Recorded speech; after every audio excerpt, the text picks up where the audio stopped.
If you watched my uncrating video for my new laser cutter, and I'll put a link to that at the end of the video, you saw me pull a whole bunch of stuff out of the crate and inside the laser cutter beside the main chassis, and so I thought today I would just unbox all that stuff and let's see what we got as components that go along with the laser cutter. So this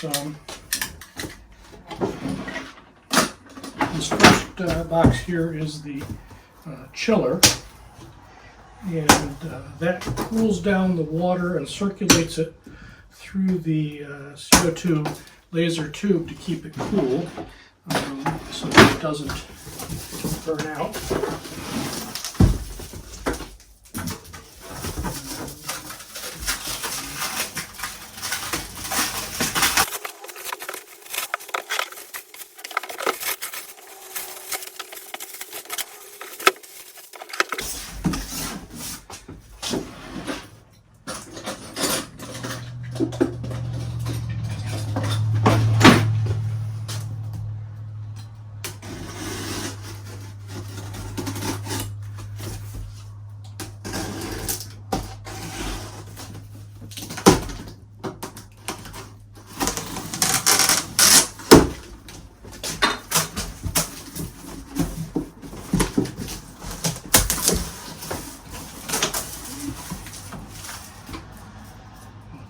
Broken piece of styrofoam.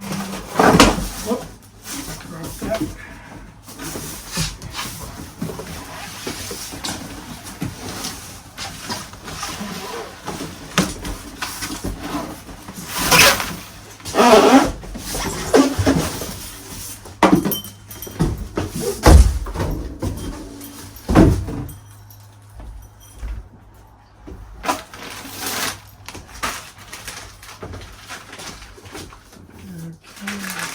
Power cable, hose clamps, and an electrical connector.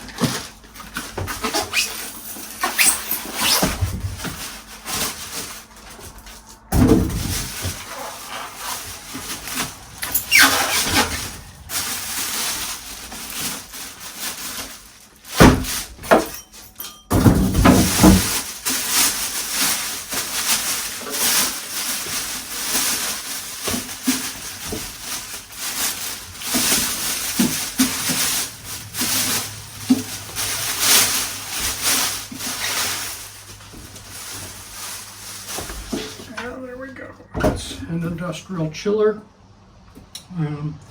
You put the water in here. It takes distilled water, and temperature readout there. Inlet and outlet of the water. The alarm output, which is probably what that electrical connector is for, and power in. So that's that unit.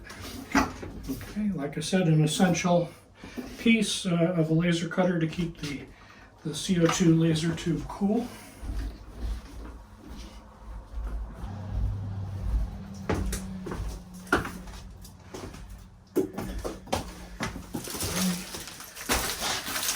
This package has the feet for stabilizing the laser cutter. Heavy duty, the thing weighs 500 pounds, and then some wheels for moving it around when these are not extended, and hardware to attach the wheels and the feet, which I have over there. Maybe we'll get to those in a bit.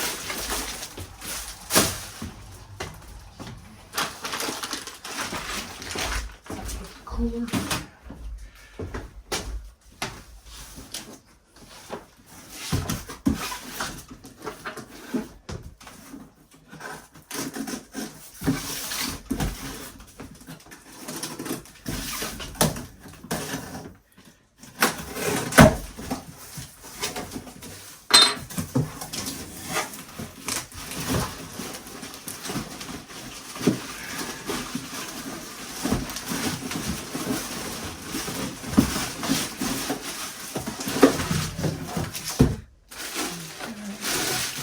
This is an exhaust fan for taking the fumes out of the laser cutter and exhausting them outside of the building.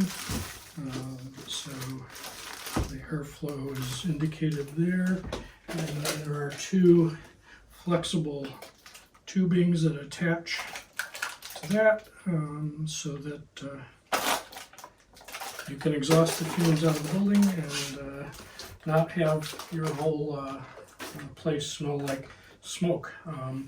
So yeah, when you're cutting wood, it smells it smells like, you know, campfire, and when you're cutting things like acrylic, the smell can be pretty nasty.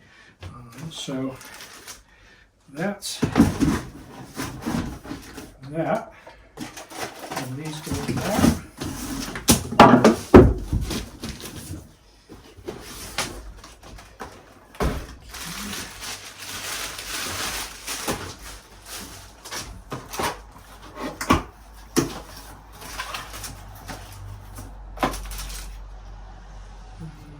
Manifold. This is an air pump.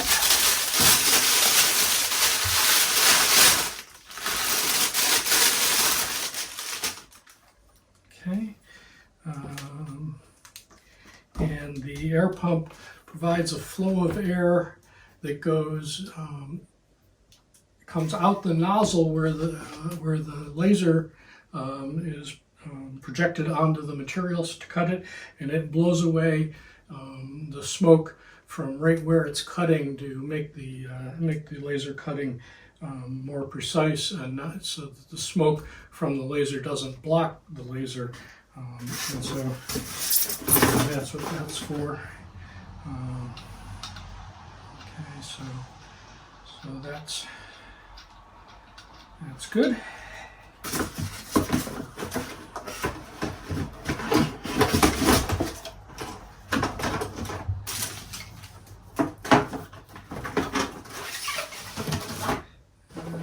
Finally, we have this little bag, and the zipper just came off, so that's interesting.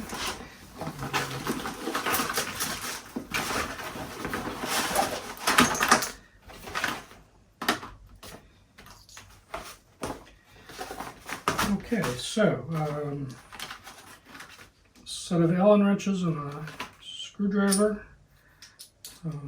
for assembling the laser cutter, so that's nice. The power cord for the laser cutter, a little USB 2 thumb drive for I'm not sure what, moving files to the laser cutter. Presumably I'm going to be hooking mine up directly to a computer so that I won't have to move the files back and forth. A roll of white shiny paper tape. I don't know what that's for. This is a little measuring jig. You lower the laser head. Actually, you raise the bed up to the laser head, and this measures the distance between the material and the laser head so that your focus is correct, because you want your focus to be precise for the best cutting. This looks like the air line for hooking the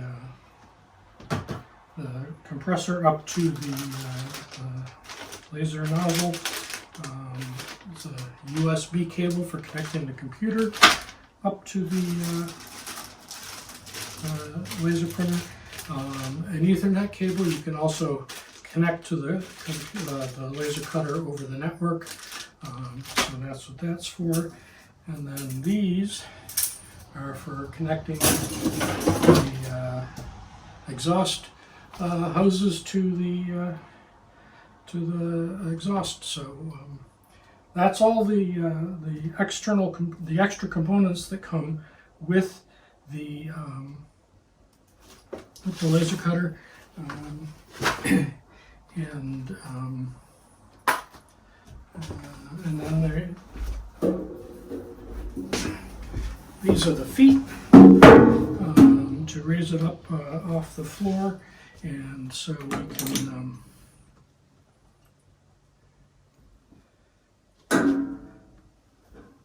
put the wheels.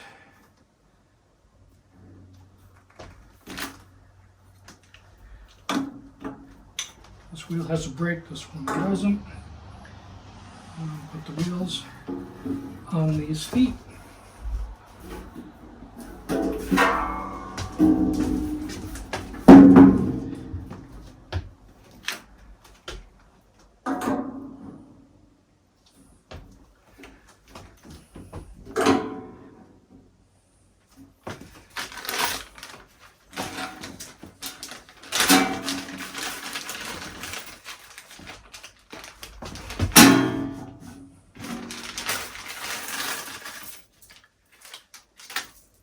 So we've got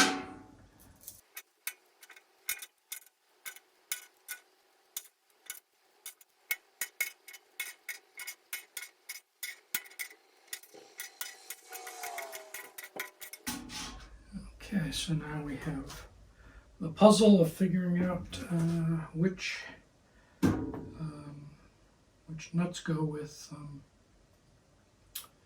which holes. And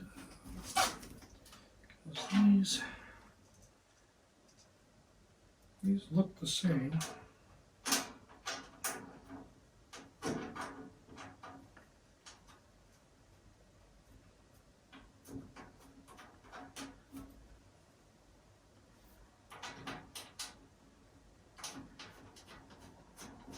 But they are not. Okay. So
okay, and we're all assembled until the cutter itself is moved up into my studio here, and I'll see you next time.